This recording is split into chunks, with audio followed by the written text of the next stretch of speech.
Hey horror fans, welcome back to Room 237 as I continue my not only Vincent Price marathon but the Corman Poe cycle. This time going back to 1962 with an anthology film, Tales of Terror, which is part of a 3-pack with not only Pit and the Pendulum, which I have another copy as well, but also Corman's version of The Raven, which also has Boris Karloff and Peter Lorre, which Tales of Terror also has Peter Lorre and Basil Rathbone. Now, this film, it contains three short stories based on tales by Edgar Allan Poe, which earlier I watched. This one isn't by Roger Corman, but An Evening with Edgar Allan Poe with Vincent Price, directed by Ken Johnson, which I'll get to that one. That one I was a little disappointed but impressed at the same time. But this one's just on Tales of Terror. Features Morella, the Black Cat, and the case of M. Valdemar. And it's linked together with the framing device is just a black screen voiced over by Price with little red animation. Like the Black Cat is footprints. The end credits is sort of like Goosebumps with the green, except it's red. So I thought that was cool. So it came out in 1962. So this was one of the earlier half of the 8 films. It was actually the 4th film in the cycle. And for Corman and American Institute Pictures.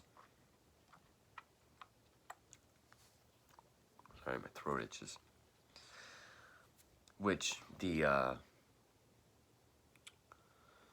case of M. Valdemar is actually called The Facts in the Case of M. Valdemar.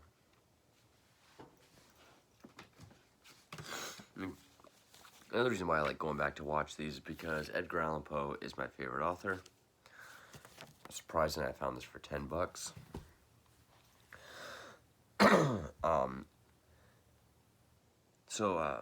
The Black Cat, there's been a bunch of adaptations, all fairly different, which it's been a while since I read the story, but I've seen it. You know, there's the one with Karloff Lugosi. There's another one with just Lugosi and some other people. There's this. That I kind of forget which one's actually the closest, but I want to say there's a little bit of Telltale Heart in here at the end. And don't say in the comments like, you gotta go back and reread it. Like, no fucking shit. I do gotta reread it. I don't need you telling me to, because I get that a lot. The film didn't do that well upon release. I mean, in a retrospect, it's done a little bit better, but you know, people called, even back then, people were calling shit trash, even though it wasn't.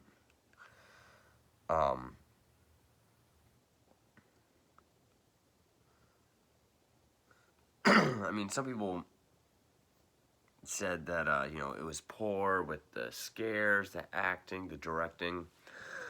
I would say the directing on this felt a little clumsier than some of the other films.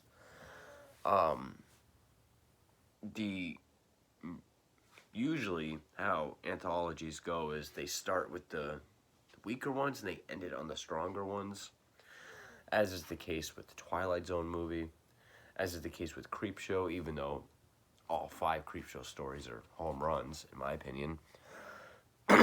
This one seems to go in the reverse order, because Morella is the best story in the whole film. The Black Cat is good, it's alright. The case of M. Valdemar has its moments. Price excuse me, price, of course, is good across the board.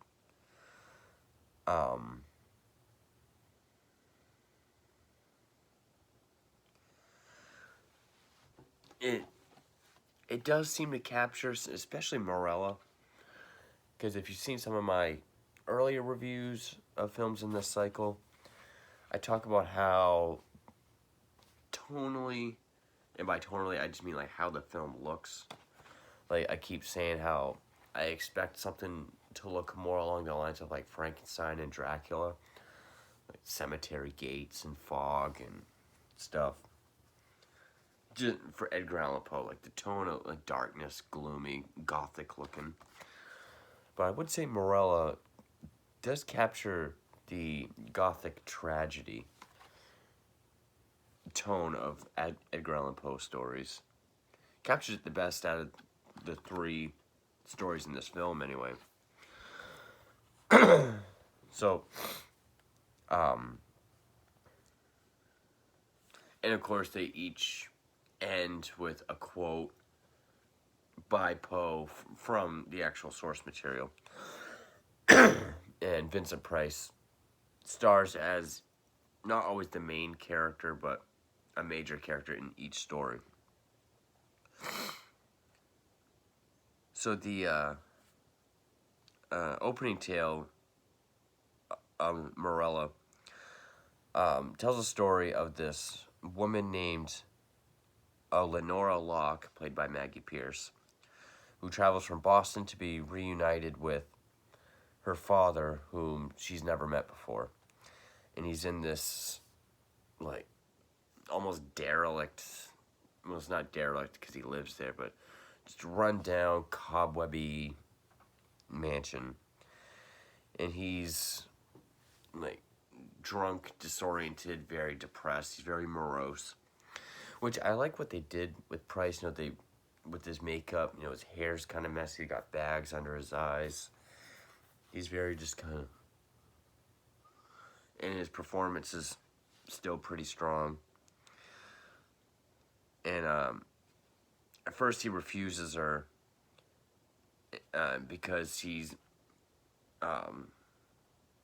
the daughter's 26 years old, and he believed this whole time that she killed his wife because she died sometime later after childbirth, but because of complications. But then Lenora finds that in a bedroom, which is exactly how she left it, she's dead and rotted in the bed. He's kept her the whole time. Which he says he buried her, but he couldn't leave her like that. He couldn't leave the love of his life, you know, under dirt. So Lenora decides to stay and take care of him, you know, because she feels bad for him. And then that's when, you know, he starts to lighten up towards her. And that's when he learns that she's dying of a terminal illness. And, you know, she kind of berates him for saying, like, oh, now you care about me, not 26 years when I was fine. And I did like this effect. And there was a scene where Morella's spirit sort of, it manifests itself with this black animation, like these sort of spooky black apparition arms, to music that sounds very similar to John Williams' Jaws theme. No, not the opening, but like the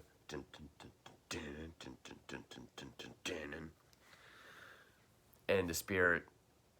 I do like how the animated arms look, and somehow they're able to strangle her.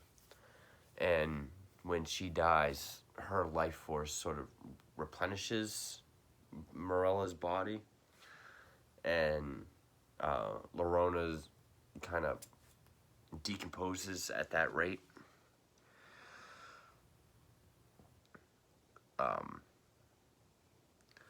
But, you know, Vincent Price's character is, of course, shocked and horrified. But then she strangles him because she says, I wait a long time to get my vengeance. So sort of like Telltale Heart, it's kind of, there's a lot of ambiguity. It's like, so did he kill her way back then and just his mind is that way? Or is she just evil now because she got her vengeance? Or is it because she got her vengeance but he's horrified, so now she's mad at that? But he drops a candle and it catches on fire. The mansion does. Which, I like the look of the establishing shot outside with the matte paintings, which they sort of animate the fire to it. So that's Morella. And then we jump into The Black Cat, which stars Peter Lorre as Montresor Herringbone. He hates his wife Annabelle, played by Joyce Jameson. He's constantly drunk. And even more than her, he hates her black cat. And one night he's rambling downtown, and he goes into this wine shop where Vincent Price plays this guy, Fortunato Lucrezi, who's like the world's best wine taster. He's kind of over the top. Like when he sits down, he gets like his wine tasting cup ready, and he does all these like as he gets ready. And Lorre challenges him to tasting contest. But Herringbone becomes drunk. Lucrezi carries him home. That's where he meets the wife, Annabelle. They sort of start to have a thing. Peter Lorre finds out, and that's when he does what we've seen every Black Cat adaptation do. He has him shackled up, and he tortures him. Then he entombs both Price and his wife in a this alcove in his basement. But then officers come saying that they heard screams, and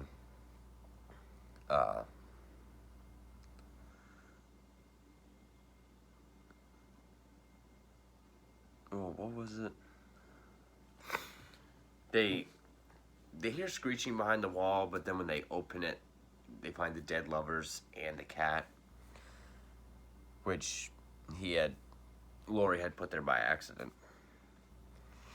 And the reason why, I think, because I don't quite remember the noise giving it away in the story, but I know in Telltale Heart, it's the noise of the heartbeat that gets the narrator to confess the murder.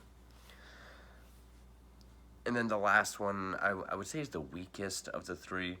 The Facts in the Case of M. Valdemar, which Valdemar's played by Price. He's dying of a painful, rotting disease. So he hires Basil Rathbone, who's a hypnotist, to keep him under some sort of hypnosis and trance just to get over the pain. And so he goes in between these scenes of real and trance, like living and dead, which we have some cool scenes, and they do some cool stuff with that. And he soon begs the hypnotist to sort of snap him out of it, because it's whenever he's in pain that, you know, it changes for him. But he refuses. And he refuses because he wants to marry Vincent Price's wife, which she refuses. And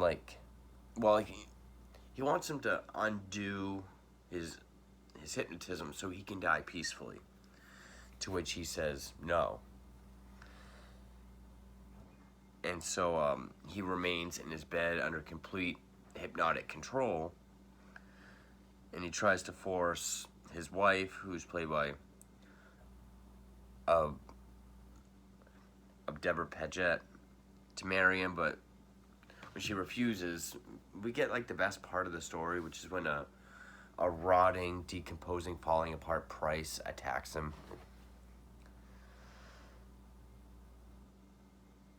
But then she's saved by his physician, David Frankham, and then they run away.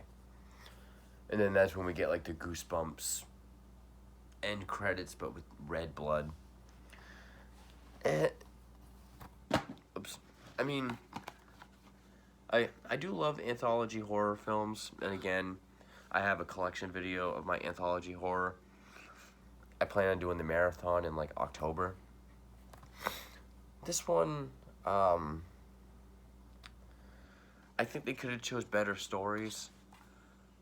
Like, I think where we've seen the Black Cat so many times, even though I didn't mind what they did here, they did do a good job with Morella, but, you know, Telltale Heart is my favorite short story ever.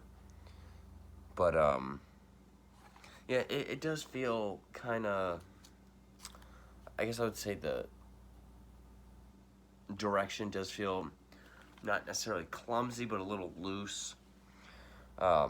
Vincent Price is pretty consistent through the whole thing, but some other acting does feel a little over the top, especially Peter Lorre, who's usually pretty great. I liked the music. Some stuff some people might find cheesy, like I guess like the animation, or like the matte paintings aren't as strong as in other Corman films. The animation of Morella's ghostly arms. No, I didn't think it was as bad as the reviews they got when it first came out. It's definitely one of the weaker Corman Poe films I've seen so far. But I mean, and I do enjoy anthology films.